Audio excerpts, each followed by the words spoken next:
तो जी नमस्कार दोस्तों, आप लोग देख रहे हैं भोजपुरी धमाल। और आप सभी को पता है जी थे साई लाल यादव जी अभी रिमांड मामले में फंसे हुए हैं।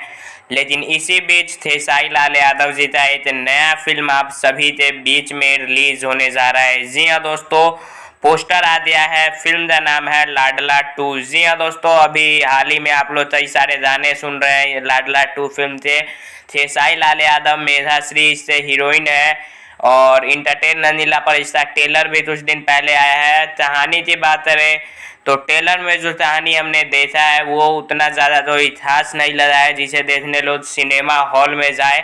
ट्रेलर देखते ही ज़्यादा हर चीज़ उसमें समझ में आ जा रहा है। इससे बढ़िया पार्ट लाडला पार्ट 1 जो था खेसारी लाल था वो भी काफ़ी ज़बरदस्त था लाडला 2 से। तो जिसे फिल्म सिनेमा हॉल में देखनी है खेसारी लाल जी, वो लोग जा सकते हैं 22 सितंबर, यानी 4 से 5 दिन में आप सभी से सिनेमा हॉल में लगने वाली है। लिस्ट भी आएगी, तो जैसे ही लिस्ट आएगी मैं आपको ज़रूर बताऊंगा। 22 तारीख से आप लोग तैयार रहिए।